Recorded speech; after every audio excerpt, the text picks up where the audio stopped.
All I can say is that the fake news just doesn't get it, do they? They don't.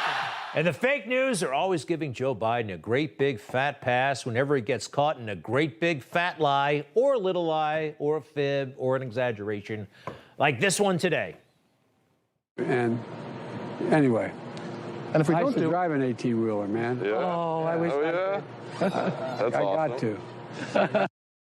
All right. Yesterday, actually, Joe was a truck driver. Did you hear that? Joe used to drive an 18-wheeler. Made it sound like he drove from Scranton to Miami, Florida, 4 times a month. No, he drove once in 1973 as a U.S. Senator. It was a VIP deal. He wrote about it, or somebody in his office wrote about it. It sounded like he was exploring some exotic place. He had never been, a truck stop, and talking to truckers, but he had to wrap up the trip and get back to Washington. As the article relates, the senator returned to D.C. by plane yesterday afternoon, saying he intended to go before the Senate this week with the complaints he heard. All right, he talked to some truckers in 1973, and that makes him a truck driver, huh?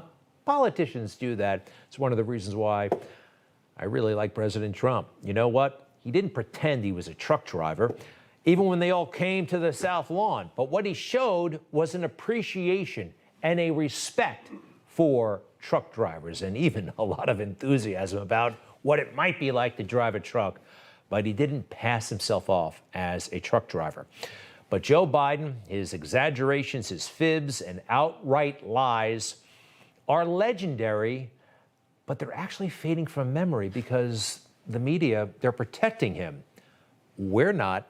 I'd like to show you a clip of some doozies that he said at a campaign event back in 1987. Virtually everything you're about to hear him say as he convinces somebody to vote for him is a lie.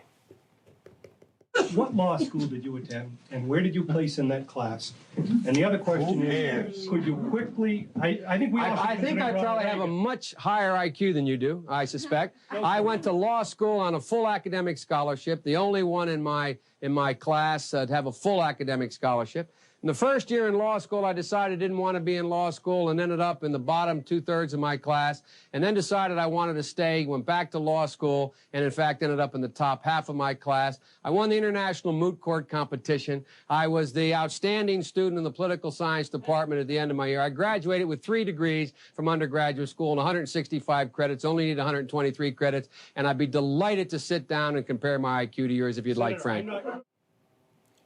All of it. All of it is not true. And back then, this was 87, 88, the mainstream media, they were not reluctant to call out Democrats, and they did, big time. Now concedes he did not graduate in the top half of his law school class, that he does not have 3 degrees from college, and that he was not named outstanding political science student in college. Newsweek says Biden actually went to school on a half scholarship, ended up near the bottom of his class, and won only 1 degree, not 3. Joe Biden ranked 76th in a class of 85 at the University of Syracuse Law School. I mean, this guy comes off this whole thing as a flyweight. Now Biden says Newsweek is right. His memory had failed him.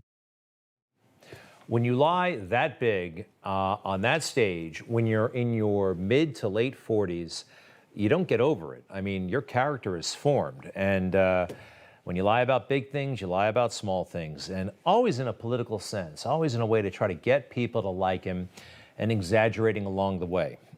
Take a look at this.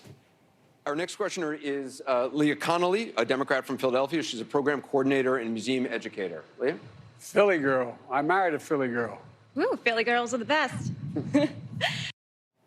Married a Philly girl. Philly girl. Oh, I can connect with you. Philly girl. Well, Jill did not grow up in Philadelphia. She grew up way outside, almost 30 miles outside of Philadelphia in Willow Grove. That's not Philly. It's like me saying I'm a Brooklyn boy. And that applies, by the way, to his first wife, who grew up in upstate New York. So strange, right? And then I think this is borderline stolen valor. Joe Biden saying that he was shot at in Iraq when he wasn't. You have great personal courage. I've been with some of you when we've been shot at. I've been with some of you when we've been shot at. He's talking about Iraq. It's a bunch of diplomats. Joe has been caught many times. He actually, there's a book that came out even before this talking about how he had once said he had been shot at in Iraq. He has done this so many times, but he always has to revise it. He always has to revise it. His revision, his new statement is, I was near where a shot landed. All right, that's a big difference from being shot at. You know that, I know that. Joe should know that. But let's face it, if you're on the far left, if you're a Barack Obama, if you want to get things done and you don't want to attract too much attention to yourself, Joe Biden just might be your guy. Hey, I'm Rob Finnerty. Thanks for watching. If you enjoyed this video, please join the conversation in the comments below. Don't forget to subscribe, too. Hit the bell icon to be alerted to breaking news. And remember, there's a whole lot more on Newsmax TV, America's fastest growing cable news network. Newsmax TV, we're real news for real people.